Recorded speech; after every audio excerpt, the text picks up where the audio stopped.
Bismillahirrahmanirrahim. Assalamualaikum warahmatullahi wabarakatuh.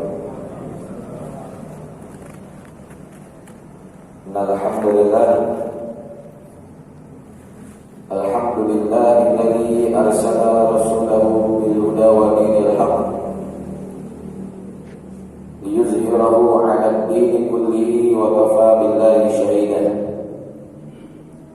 Asyhadu an la ilaha illallah wahdahu la syarika lah wa asyhadu anna Muhammadan 'abduhu wa rasuluhu la nabiyya wa la rasula ba'dahu. Allahumma shalli wa sallim wa barik ala sayyidina Muhammadin sayyidil anbiya'i wal mursalin wa ala alihi wa ashabihi wa man tabi'ahu bi ihsanin ila yaumiddin. Allahumma inna nas'aluka 'ilman nafi'an wa fahman jayyidan wa rizqan halalan thayyiban wa 'amalan mutaqabbalan. Allahumma faqihna fid-din wa 'allimna at-ta'wil. Allahumma inna na'udzubika min 'ilmin la yanfa' wa min qalbin la yakhsha' wa min nafsin la tashba' wa da'watin la yustajabu laha. Amma ba'du. Ma'asyiral muslimin hadirin wal hadirat rahimakumullah. Alhamdulillah, segala puji bagi Allah yang telah membangunkan kita dari mati yang sesaat dan ditidurkan oleh Allah Subhanahu wa taala, dan kita tidak tahu apakah akan bangun di pagi harinya atau kita akan bangun dalam keadaan menghadap Allah. Tetapi karena di dalam sholat pada doaul istiftah kita senantiasa mengucapkan zahir dan batin, inna sholati wa nusuki wa mahyaya wa mamati lillahi rabbil alamin. Sesungguhnya sholatku, ibadahku, hidupku dan matiku hanya bagi Allah Ta'ala. Maka kita berbaik sangka dengan Allah, dan itulah yang diperintahkan dalam agama. Karena Allah bergantung dengan prasangka hambanya, sehingga alhamdulillah Allah Ta'ala masih membangunkan kita untuk bertobat, untuk memperbanyak ketaatan, dan untuk agar bagaimana kita bisa memaksimalkan ibadah-ibadah kita kepada Allah Subhanahu wa taala. Dan sebabnya ya rahimakumullah, mensyukuri nikmat Allah itu tiada henti-hentinya. Mensyukuri nikmat Allah adalah dalam setiap keadaan, senang ataupun sulit, sedih ataupun bahagia, susah ataupun lapang. Kalaulah orang-orang dalam keadaan yang baik mensyukuri nikmat Allah, itu hal yang biasa, hal yang wajar. Semua orang biasa melakukannya. Tapi dalam keadaan sulit kita bersyukur kepada Allah, maka kita termasuk orang yang mengamalkan firman Allah Ta'ala yang berbunyi, la in syakartum la azidannakum. Oleh karenanya nikmat Allah masih dikekalkan dalam diri kita, ahli keluarga dan orang-orang di sekitar kita yang kita cintai. Dan kita juga meminta kepada Allah agar nikmat tersebut tidak menjadi satu hal yang memberatkan kita di akhirat nanti, tetapi menjadi agar kita bisa semakin dekat dengan Allah Subhanahu wa taala, semakin mentaati perintah-perintahnya dan takut atas larangan-larangannya.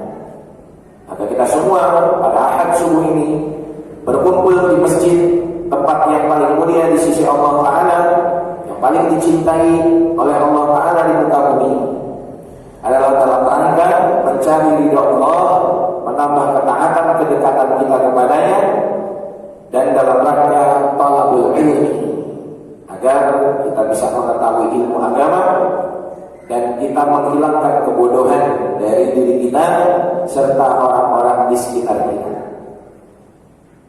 Ma'asyiral muslimin hadirin wal hadirat rahimakumullah. Terkait pembahasan kita mengenai bulan Sya'ban dan keutamaan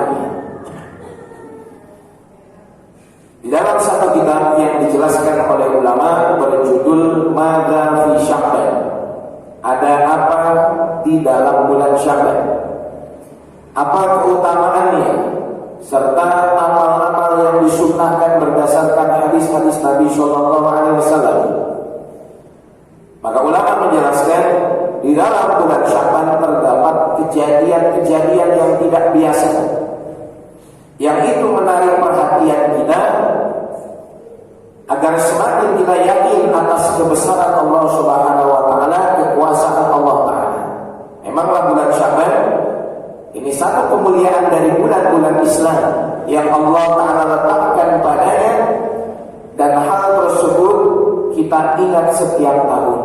Setiap tahun kita melewati bulan Sya'ban, setiap tahun kita ingat dengan keutamaannya. Allah taala berfirman di dalam Al-Qur'an, "Inna iddatash syuhuri 'indallahi 12 syahran fi kitabillah. Yawma khalaqas samawati wal ardi minha arba'atun hurum." Sesungguhnya jumlah bilangan bulan di sisi Allah itu ada 12 di dalam Al-Qur'an. Tatkala Allah Ta'ala menciptakan langit dan bumi, di antara 12 bulan tersebut minha arba'atun hurum, ada 4 bulan yang dimuliakan Allah Ta'ala, dan keempat bulan tersebut telah kita lewati, mulai dari Zulqa'dah, Zulhijjah, Muharram, dan yang baru saja habis bulan Rajab. Di mana Al-Imam Ibnu Rajab Al-Hambali menegaskan kepada kita dalam kitabnya Lataiful Ma'arif, Syahrul Rajab Syahrul Zar'i, wa Syahrul Sya'ban Syahrul Saqyi Zar'i, wa Syahrul Ramadan Syahrul Hisadi Zar'i. Bulan Rajab itu bulannya menanam. Bulan Sya'ban adalah bulannya menyiram tanaman tersebut. Dan bulan Ramadan adalah bulan di mana kita memanen tanaman yang telah 2 bulan lalu kita usahakan. Jadi apabila kita ingin mendapatkan panenan yang baik, hasil kualitas yang terbagus pada Ramadan nanti, maka telah dicontohkan oleh Nabi Shallallahu Alaihi Wasallam, beliau dan para sahabatnya mempersiapkan amal, memaksimalkan diri mulai dari Rajab apalagi Sya'ban, sehingga terasa ringan amal ibadah tersebut di bulan suci Ramadan. Padahal Rasulullah itu jangankan pada Ramadan, di luar Ramadan saja amal beliau luar biasa baik dan sempurna. Tetapi Rasulullah SAW masih tetap senantiasa melatih dirinya, dan itu adalah pelajaran bagi kita, nasihat yang baik yang bisa kita ambil, bahwa hendaknya kita senantiasa menjadikan diri ini orang yang terus belajar agama, belajar ilmu syariat tanpa waktu istirahat dan tanpa bosan sampai akhir hayat. Karena Nabi SAW saja dalam masalah ibadah, beliau senantiasa untuk melatih dirinya demi mendapatkan kualitas serta kuantitas Ramadan yang terbaik. Maka pada bulan Sya'ban, jemaah sekalian hadirin wal hadirat rahimakumullah, terdapat beberapa kejadian yang istimewa. Yang pertama, ulama menjelaskan di bulan Sya'ban adanya tahwilul qiblah, perpindahan kiblat itu terjadi pada bulan Sya'ban. Wa qad kana sallallahu alaihi wasallam yantaziru dzalika bi raghbatin qawiyyah wa yaqumu fi kulli yawmin muqalliban wajhahu fis sama' yataraqqabu al-wahyu ar-rabbani hatta aqarra Allahu 'ainahu wa 'atahu mannahu wa haqqaqa matlubahu bima ardahu. Allah Subhanahu wa taala memindahkan kiblat kaum muslimin yang awalnya dari Baitul Maqdis kepada Ka'bah, dan itu terjadi pada bulan Sya'ban. Nabi Shallallahu Alaihi Wasallam senantiasa menunggu dengan harapan yang besar. Rasulullah bolak-balik terus menghadap ke arah langit agar Allah Subhanahu wa taala memindahkan kaum muslimin kiblat mereka dari Baitul Maqdis kepada Ka'bah. Lantas kenapa kiblat itu dipindahkan oleh Allah Subhanahu wa taala? Karena kesedihan yang terjadi pada diri Nabi sallallahu alaihi wasallam, dan memang syariat adalah demikian. Bahwasanya ketika kaum muslimin beribadah menghadap kepada Baitul Maqdis, maka kaum muslimin dipolok-polok oleh orang Yahudi. Mereka berkata kaum muslimin ibadahnya mengikuti Yahudi pada tempat yang sama, sehingga Nabi SAW sangat tidak ingin kalau ada satu ibadah di dalam Islam yang menyerupai ibadah di luar Islam. Allah Subhanahu wa taala berfirman, "Qad nara taqalluba wajhika fis sama', fanuwalliyannaka qiblatan tardaha, fawalli wajhaka syatral masjidil haram, wa haitsu ma kuntum fawallu wujuhakum syatrah." Dalam surat Al-Baqarah 144 adalah dalil perbedaan kiblat yang Allah Subhanahu wa taala tentukan dari Masjidil Aqsa atau Baitul Maqdis kepada Masjidil Haram, yaitu Ka'bah. Dan kalau kita lihat jemaah hadirin wa hadirat rahimakumullah, amal-amal lain juga terjadi demikian. Ketika ada satu amal di dalam Islam yang juga menyerupai amal di luar Islam, Rasulullah cepat meminta wahyu dari Allah Subhanahu wa taala agar ada pembeda antara amal kaum muslimin dan selainnya. Seperti puasa Asyura yang kita laksanakan pada bulan Muharram. Ketika Rasulullah SAW datang ke Madinah, maka Rasulullah mendapati orang-orang Yahudi, orang-orang Nasrani juga berpuasa, karena mereka bergembira atas diselamatkannya Nabi Musa. Atas Nabi SAW berkata, "Wa nahnu ahaqqu bi Musa." Dan kita kaum muslimin lebih berhak kepada Nabi Musa. Dan Rasulullah tidak ingin puasa tersebut sama dengan orang Yahudi, sehingga beliau bersabda, "La in aishtu ila qabilin la asumanna tasi'a wal ashir." Sekiranya saya hidup di tahun depan, maka saya akan berpuasa pada tanggal 9 dan 10 Muharram. 10 Muharram adalah syariat yang ditetapkan. 9 Muharram juga menjadi puasa yang ditetapkan untuk mukhalafatul Yahudi, menyelisihi puasa orang-orang Yahudi. Jamaah sekalian hadirin wa hadirat rahimakumullah. Shallal muslimuna ila Baitul Maqdis 17 syahran wa 3 ayyamin sawa. Kaum muslimin selama mereka melaksanakan sholat menghadap ke Baitul Maqdis itu sekitar 17 bulan 3 hari lamanya. Wadhalika anna qudumahu al-Madinah kana yawmal Itsnin lithnatay asyrata lailatan khalat min syahri Rabiul Awwal. Wa amarahu Allah azza wa jalla bi istiqbal qiblah yawmatul Thulatha linisfi min Sya'ban.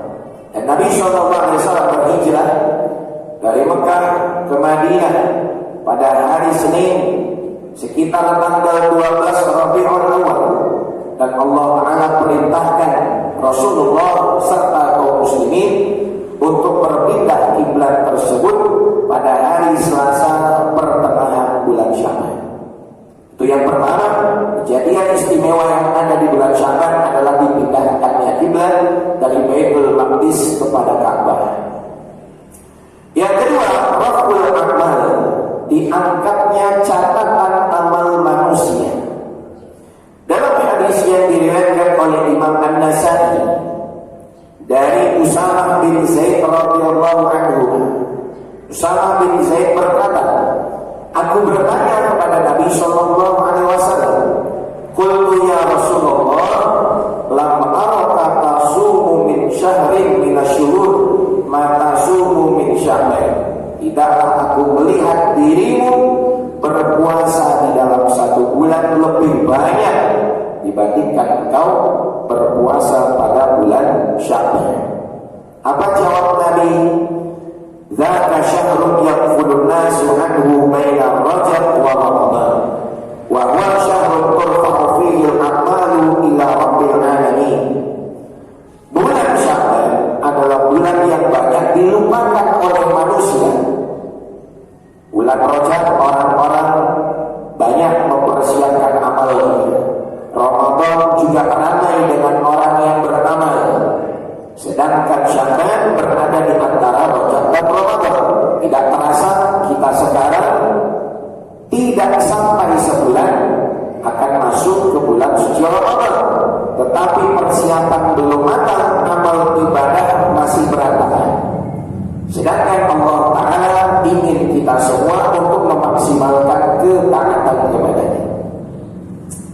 Maka bulan Sya'ban ini adalah bulan yang banyak dilupakan manusia. Dan pada bulan Sya'ban diangkat catatan amal manusia dilaporkan kepada Allah Ta'ala. Ulama menjelaskan ada amal-amal manusia, amal-amal kaum muslimin yang dilaporkan Allah kepada Allah pada setiap harinya, pada waktu sore dan subuh hari, di mana itu adalah waktu perpindahan malaikat. Malaikat rombongan yang bernama ditugaskan oleh Allah untuk mencatat amal kaum muslimin, mulai dari waktu asar sampai waktu subuh. Malaikat rombongan yang kedua, mereka datang di waktu subuh untuk mencatat amal kaum muslimin, bergantian sampai waktu asar. Ada amal kaum muslimin yang juga dilaporkan kepada Allah Ta'ala setiap pekannya, setiap minggu. Oleh karenanya disyariatkan bagi kita untuk berpuasa pada hari Senin dan hari Kamis. Dalam hadis sahih yang diriwayatkan oleh Imam Muslim, Rasulullah menjelaskan tu'radul a'malu fi kulli yaumin khamis wa itsnain. Amal-amal kaum muslimin, amal-amal hamba-Nya Allah itu dilaporkan kepada Allah Jalla wa Ala pada hari Kamis dan hari Senin. Fayaghfirullahu azza wa jalla fi dzalikal yaum likulli imri'in la yusyriku billahi syai'an. Maka Allah Subhanahu wa taala mengampuni dosa-dosa setiap orang pada hari Senin dan Kamis tersebut selagi orang itu tidak melakukan perbuatan syirik. Apabila di hari Senin dia berpuasa, dari Kamis dia berpuasa, dicatat kebaikannya oleh malaikat. Dan apabila puasa itu dia mengharap ridha Allah Subhanahu wa taala, memperbanyak puasa sunnah sebab untuk menggugurkan agar Allah Ta'ala mengampuni dosa-dosanya, maka Allah Ta'ala ampuni dosa-dosanya selagi orang tersebut tidak syirik kepada Allah. Dan Nabi sallallahu alaihi wasallam melanjutkan sabdanya, wa uhibbu an yurfa'a amali wa ana shaim. Dan aku suka apabila amalku dilaporkan kepada Allah sedangkan aku dalam keadaan berpuasa. Nah, pada bulan Sya'ban ini amal kita yang telah dikerjakan 1 tahun penuh itu dilaporkan kepada Allah Subhanahu wa taala. Ada laporan amal setiap hari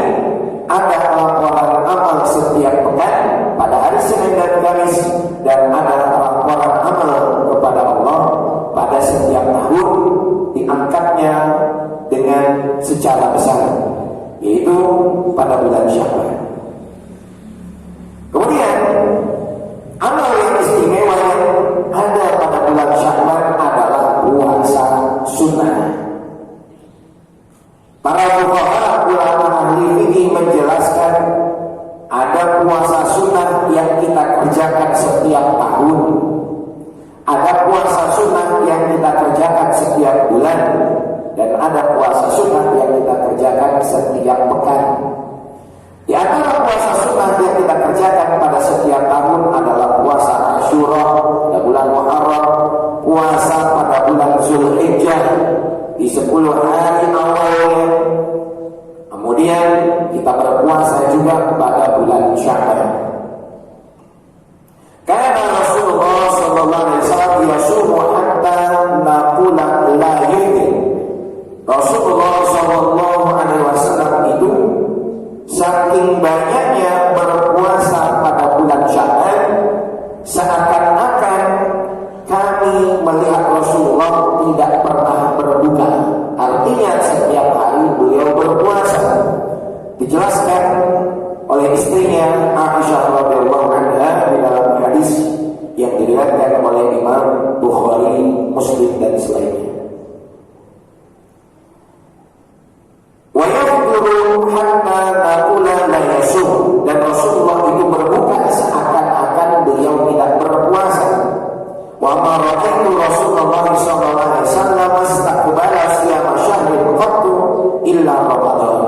Dan tidaklah Rasulullah menyempurnakan satu bulan penuh berpuasa kecuali pada bulan suci Ramadan. Jadi kalau puasa full 30 hari atau 1 bulan, Rasulullah hanya laksanakan pada Ramadan, tidak selain Ramadan pada puasa-puasa sunnah. Wa ma ra'aytuhu fi syahrin aktsara siyaman minhu fi syahrin. Tetapi kata Aisyah radhiyallahu anha, kalau di antara puasa-puasa sunnahnya Nabi Muhammad, maka puasa Sya'ban adalah puasa yang beliau kerjakan paling banyak dibandingkan puasa sunnah yang lain. Dan dijelaskan juga bahwa bulan yang paling dicintai oleh Allah Subhanahu wa taala dan dicintai oleh Rasulullah sallallahu alaihi wasallam adalah bulan Sya'ban. Ketika di bulan tersebut melaksanakan puasa sunnah, itu yang terbaik dalam satu riwayat. Adapun riwayat yang lain menjelaskan setelah bulan Ramadan, bulan yang dicintai Allah adalah bulan yang dimuliakan Allah yang 4 tadi, atau disebut Syahrullahil Muharram, bulan-bulan Allah yang diharamkan, yang dimuliakan. Sehingga jamaah sekalian, kalaulah kita berpuasa pada bulan Sya'ban dengan mengambil puasa Senin, Kamis serta Ayyamul Bid, maka kita akan mendapati 11 hari berpuasa pada bulan Sya'ban. Ataupun kita jadikan seperti puasa Daud, sehari berpuasa, sehari tidak. Dan Rasulullah mengatakan afdalusnya ba'da Ramadan shaum Daud. Puasa yang paling utama setelah Ramadan adalah puasa Daud. Berpuasa sehari kemudian berbuka, berpuasa sehari kemudian berbuka. Dan tidak mengapa kita berpuasa apabila telah dibiasakan Senin, Kamis, Ayyamul Bid, kemudian puasa dengan metode caranya puasa Daud sampai 4 hari, 3 hari sebelum datangnya bulan suci Ramadan. Karena pada hari Syak, hari-hari yang ragu, 2-3 hari sebelum Ramadan, maka kita tidak diperbolehkan untuk berpuasa. Adapun orang yang langsung berpuasa 15 ke atas pada bulan Sya'ban, tetapi tidak berpuasa dan tidak membiasakan dirinya dengan puasa sunnah sebelum itu, maka dimakruhkan oleh para alim ulama. Karena termasuk puasa yang kita hindari adalah 15 hari terakhir pada bulan Sya'ban, kecuali orang tersebut sudah berpuasa sebelumnya. Karena ada kebiasaan yang dilakukan kaum muslimin mengambil 15 hari terakhir, di mana itu tidak ada riwayat yang menjelaskan tentang kekhususannya. An-nasawma Sya'ban afdalu min Rajab wa khairihi minal ashhuril hurum, bahwa puasa Sya'ban dijelaskan berdasarkan riwayat hadis-hadis adalah lebih utama dibandingkan puasa Rajab dan selainnya dari bulan-bulan Islam yang dimuliakan oleh Allah Subhanahu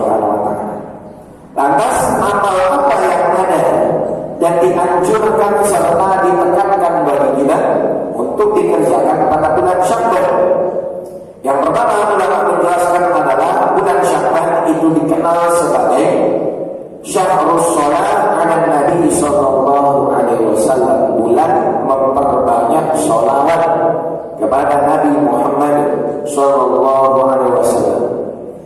Dalam Al-Qur'an surat Al-Ahzab 56 Allah Ta'ala berfirman, innallaha wa malaikatahu yusholluna 'alan nabi ya ayyuhalladzina amanu shallu 'alaihi wa sallimu taslima.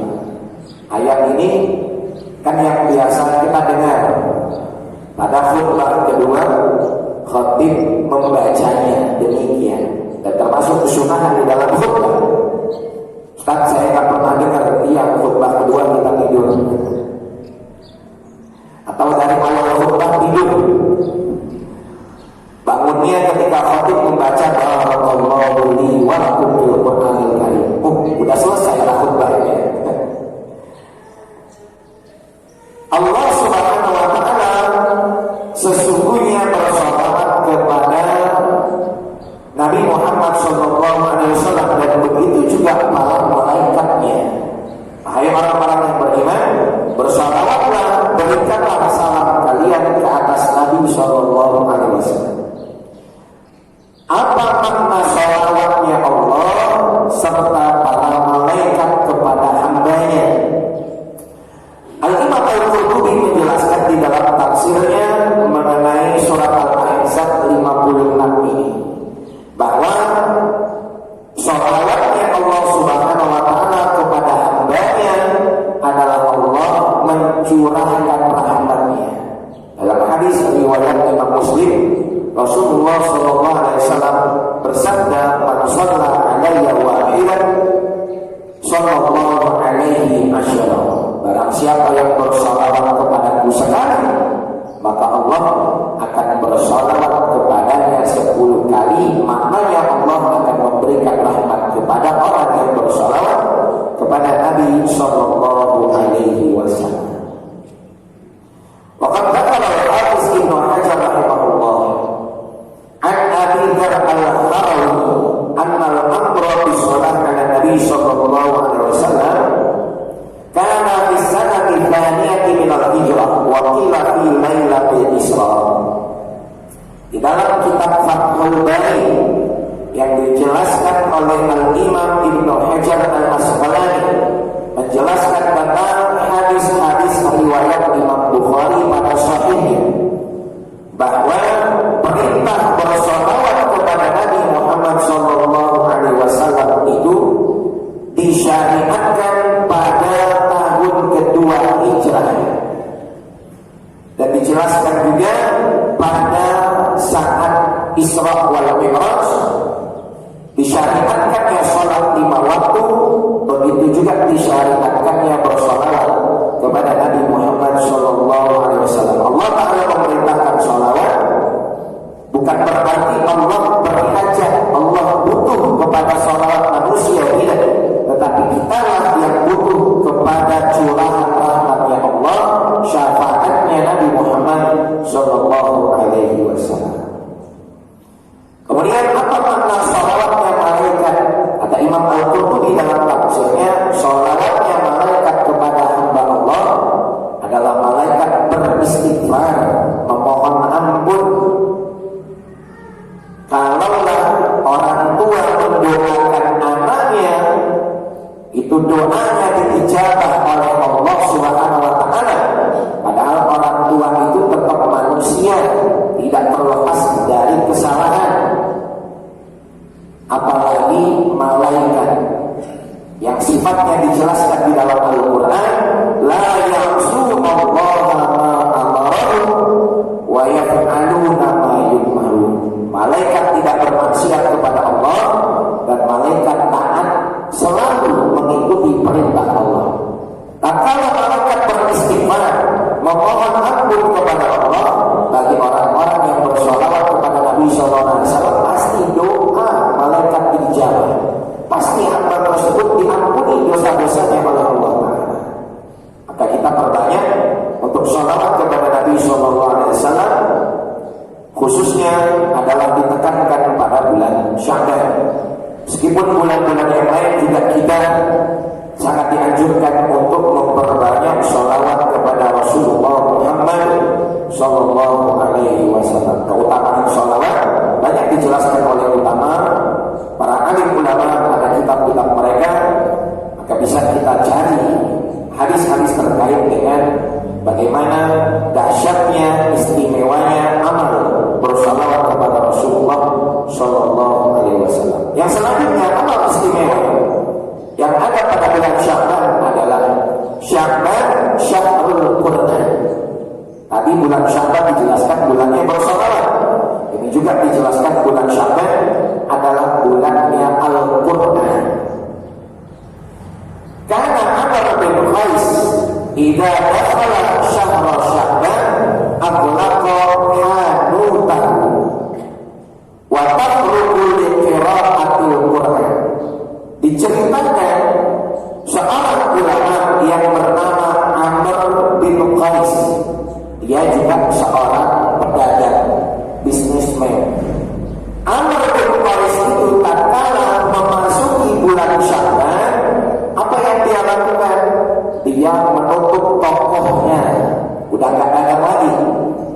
Kemudian dia menyibukkan diri dengan menyelesaikan bacaan Al-Quran. Nah, pada bulan Sya'ban, ada bulan kita dituntut untuk bisa memaksimalkan bacaan Al-Quran. Ditekankan pada bulan yang mulia, bulan yang diberkahi ini, setidaknya kita mengkhatamkan Quran. Karena sebagian ulama itu seakan-akan ketika masuk di bulan Sya'ban sudah masuk di bulan Ramadan, sehingga betul-betul maksimal amal ibadahnya. Masyaallah muslimin rahimahullah, oleh sebabnya umat Nabi Muhammad SAW kita semua dimuliakan oleh Allah dengan Al-Quran. Maka anak-anak kita jangan sampai buta terhadap Quran.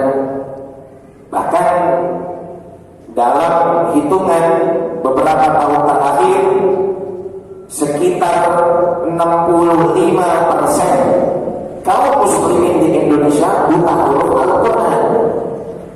Padahal Al-Quran tersebut kita diperintahkan untuk membacanya dan akan menjadi syafaat pada hari kiamat bagi orang-orang yang layak mendapatkan syafaat Quran.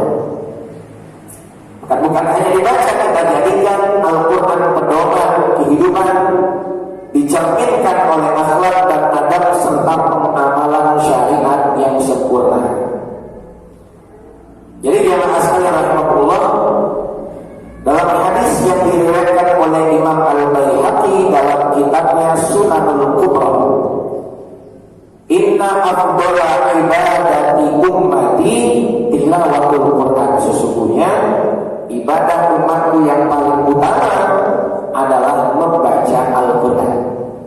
Kita flashback, kita lihat nabi-nabi terdahulu, umat-umat terdahulu. Nabi Musa beserta umatnya umurnya sampai 400-500 tahun. Dijelaskan Bani Israel itu dalam sehari beribadah kepada Allah sekitar 200 rakaat. Bani Israel saking banyaknya ibadah kepada Allah, tidak sempat mengurusi dunia sampai Allah berikan makanan langsung dari surga berupa manna wa salwa. Kalau kita umatnya Rasulullah umur secara umum 60 sampai 70 tahun, gak mampu kita sholat sunnah di malam hari sampai ratusan rakaat. 10 rakaat tahajud saja sudah mulai pegel, varises kambung dan lain sebagainya. Kalau kita lihat umat-umat terdahulu seperti umatnya Nabi Ibrahim yang sangat sedikit menyembah Allah Ta'ala, umatnya Nabi Sulaiman, umatnya Nabi Nuh sekitar umur 900 tahunan. Ini da'atu qaumi lailan wa nahar. Tapi kata Nabi Nuh alaihissalam, saya mengajak kaum saya untuk taat kepada Allah siang malam, yang ikut cuma sedikit. Tetapi yang ikut itu akidahnya, tauhidnya, keimanannya betul-betul sempurna.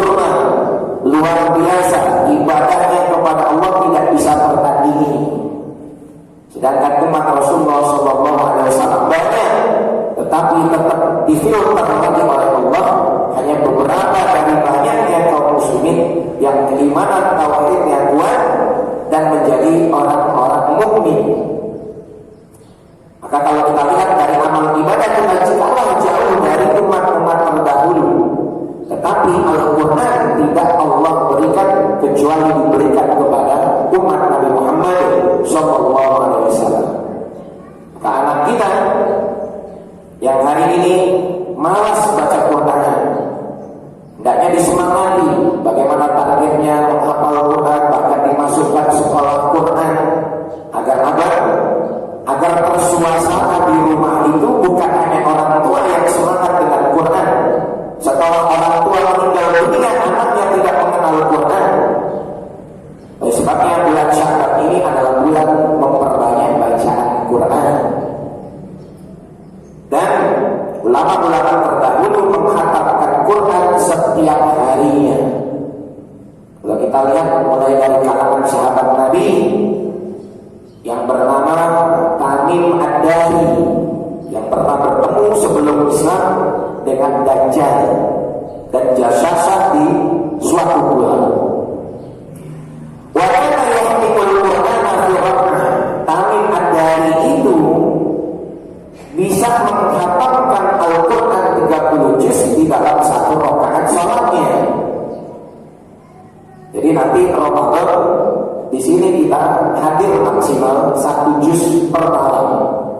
Itu minimal. Kalau ngikutin Tamim Ad-Dari nggak mampu. Ada satu pesantren di Jawa Timur, pesantren Al-Fatah Tembur. Itu untuk tarawih ada beberapa pilihan. Ada jamaah yang 1 malam 1 juz, biasanya seperti kita orang-orang umum. Ada yang 1 malam 5 juz, para santri. Ada yang 1 malam sampai 30 juz, mulai ba'da isya selesai sebelum sahur. Dibagi menjadi beberapa rakaat 30 juz tersebut. Para santri-santri, para asatidz, para ulama hafizul Quran. Belum pernah kita bayangkan di mana khatam Quran di dalam tarawih 30 juz malam. Hanya orang-orang yang diberikan taufik oleh Allah Ta'ala serta kesempatan di dekatnya kalau ada untuk bisa mengkhatamkan Al-Quran demikian. Dan yang terakhir, ma'asyiral muslimin jamaah sekalian rahimakumullah, jangan sampai kita tidak menunaikan hak Al-Quran sehingga di akhirat banyak orang yang mereka membaca Al-Quran tetapi Al-Quran menuntutnya dengan tuntutan yang tidak baik. Kenapa tidak menyempurnakan haknya, tidak beradab kepadanya? Bahkan Al-Quran banyak sekali orang yang tidak mengindahkan etika-etika terhadap kitab suci yang paling mulia di muka bumi ini. Sehingga Al-Imam An-Nawawi menuliskan bagaimana cara kita berlaku dengan baik, etika yang sempurna kepada Al-Quran dalam kitabnya At-Tibyan fi Adabi Hamalatil Quran. Dan terakhir, amal istimewa di bulan Sya'ban adalah kita memperbanyak zikir kepada Allah Subhanahu wa Ta'ala. Fadhkuruni adhkurkum. Kalau kalian ingat kepadaku, niscaya aku ingat kepada kalian. Bukan bermakna kita tidak berzikir kepada Allah, Allah lupa kepada hamba-Nya. Hal yang mustahil bagi Allah lupa terhadap hamba-Nya. Sifat lupa adalah sifat hamba Allah, bukan sifat Al-Khaliq Allah Subhanahu wa Ta'ala. Makanya apabila kita ingin senantiasa diperhatikan oleh Allah, maka hendaknya kita memperbanyak zikrullah. Majalah an Abi Hurairah radhiyallahu anhu qala Rasulullah sallallahu alaihi wasallam jaddidu imanakum qila ya Rasulullah kaifa tujaddidu imanana. Dalam hadis riwayat Imam Ahmad dari Abu Hurairah, ia berkata bahwa Nabi sallallahu alaihi wasallam bersabda, wahai kaum muslimin, perbaharuilah iman-iman kalian. Lantas para sahabat bertanya, ya Rasulullah, bagaimana cara kami memperbarui iman? Qala akthiru min qawli la ilaha illallah. Perbanyaklah mengucapkan la ilaha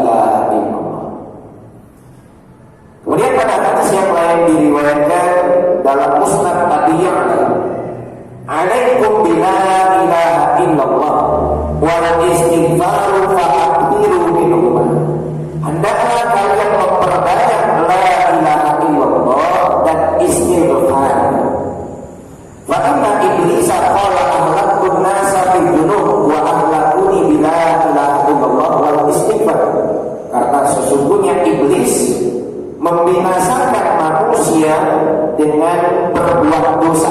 Digoda manusia terjerumus ke dalam neraka dengan banyak berbuat dosa.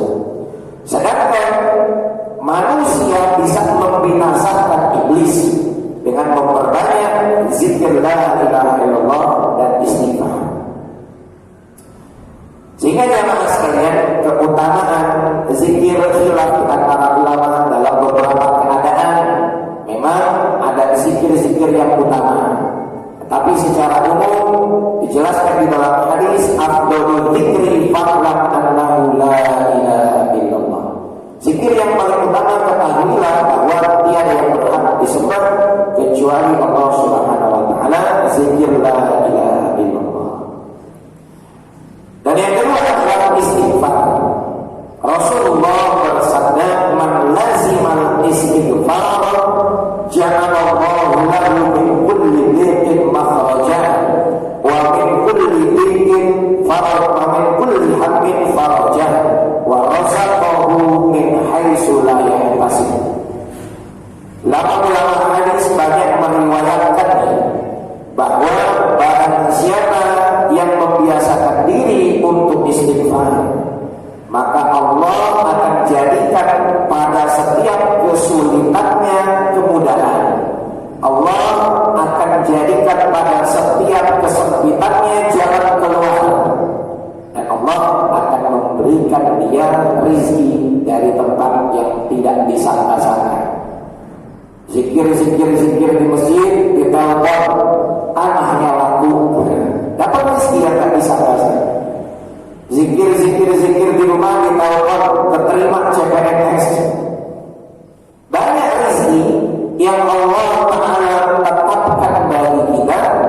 Ada rezeki tersebut yang bisa diraih dengan sebab bekerja, ikhtiar, dagang, dan seterusnya. Dan ada rezeki yang Allah Ta'ala berikan tanpa sebab. Maka Allah Ta'ala berkehendak memberikan rezeki bagi hambanya dengan sebab ataupun tanpa sebab. Dikisahkan mengenai keistimewaan istighfar bahwa Imam Ahmad bin Hanbal itu pernah suatu hari entah kenapa saat ini pergi ke suatu tempat yang beliau tak tahu alasannya. Akhirnya beliau pergi ke tempat tersebut. Setelah sampai ke tempat tersebut, beliau sholat, kemudian beliau istirahat di pinggir masjid. Lantas, karena tidak diperbolehkan untuk istirahat di masjid, maka beliau meninggalkan masjid sampailah kepada satu toko roti. Orang pemilik kedai tersebut melihat, kenapa orang ini seperti kebingungan. Ditanya, "Wahai Syekh, kamu dari mana?" "Saya musafir." "Apa yang kamu lakukan di sini?" "Saya ada satu tujuan," kata beliau. "Saya ingin istirahat di masjid tetapi tidak bisa." "Apa?" kata pemilik kedai roti. "Maka kamu bisa mampir istirahat di toko saya. Ada satu ruangan tempat penyimpanan gandum dan barang-barang lain. Kamu bisa istirahat di sana sambil menentukan tujuan untuk pergi ke mana." Akhirnya Imam Ahmad masuk dan istirahat. Imam Ahmad tidak bertanya, tukang roti pemilik kedai juga tidak ngobrol. Tapi ada satu hal yang membuat Imam Ahmad itu aneh.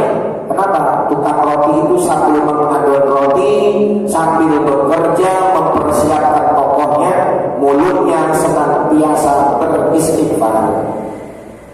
Atas Imam Ahmad bertanya, "Wahai pemuda, sudah berapa lama kamu terus istighfar seperti itu?" Kata pemilik kedai, "Saya istighfar ini dari sejak dulu, dari sejak hujan." Imam Ahmad bertanya kembali, "Apa yang telah kamu dapatkan dari istighfarmu?" Kata pemilik kedai, "Tidaklah saya beristighfar kepada Allah kecuali Allah mengabulkan keinginan-keinginan saya. Kecuali satu, ada doa saya yang belum dijawab oleh Allah." "Apa itu?" "Allah belum mengijabah doa saya. Saya sangat ingin bertemu seorang ulama yang bernama Ahmad bin Hanbal. Tapi sampai sekarang saya nggak ketemu. Zaman dulu kan nggak ada media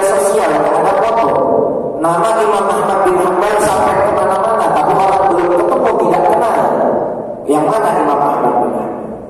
Maka ketika mendengar hal tersebut Imam Ahmad bertakbir dan beliau berkata, sebab doa Allah menggerakkan hati saya untuk datang ke kota ini, entah tujuannya apa tidak tahu, karena Allah ingin mengabulkan doa saya adalah Ahmad bin Hanbal. Maka terkejut laki-laki tersebut. Ini tentang kedahsyatan keistimewaan istighfar kepada Allah. Satu istighfar kita lazimkan. Ada zikir pagi dan petang kita baca, ada pun istighfar kita senantiasa juga basahi lidah kita, istighfar, la ilaha illallah, bersolawat dan zikir-zikir lainnya. Mudah-mudahan bulan Syawal kita betul-betul dijadikan persiapan yang matang untuk menyambut Ramadan nanti. Sibukkan waktu-waktu kita, hari-hari kita dengan taat kepada Allah. Jangan beri celah untuk syaitan masuk di dalamnya. Minimalisir segala sesuatu perbuatan dosa, dan hendaknya kita memperbanyak doa kepada Allah agar disampaikan pada bulan suci Ramadan. Karena ajal takdir tidak ada yang mengetahui. Kemarin orang-orang tertawa dengan kita, tetapi pagi ini kita mendengar mereka telah meninggal dunia. Kalau kita meninggal dunia, maka kita meminta kepada Allah meninggal keadaan husnul khatimah. Allahumma barik lana fi Rajab wa Sya'ban wa ballighna Ramadan, ya Allah, sampaikanlah kami, berkahilah kami pada bulan Rajab dan Sya'ban, dan sampaikan kami pada bulan suci Ramadan. Mudah-mudahan bermanfaat bagi khususnya diri saya sendiri dan hadirin wal hadirat sekalian. Kajian kita pada subuh hari ini yang benar hanya datang daripada Allah Ta'ala. Kesalahannya, kesempurnaan majlis, mari sama-sama kita akhiri dengan membaca surat Al-Asr dan doa kifaratul majlis. Bismillahirrahmanirrahim. Wal 'asri innal insana lafi khusr illal ladzina amanu wa 'amilus shalihat wa tawassaw bil haqqi wa tawassaw bis sabr. Subhanakallahumma wa bihamdika asyhadu an la ilaha illa anta astaghfiruka wa atubu ilaik. Sallallahu ala Muhammad wa ala alihi wa sahbihi wa baraka wa sallam. Walhamdulillahi rabbil alamin. Terima kasih banyak. Wassalamualaikum warahmatullahi wabarakatuh.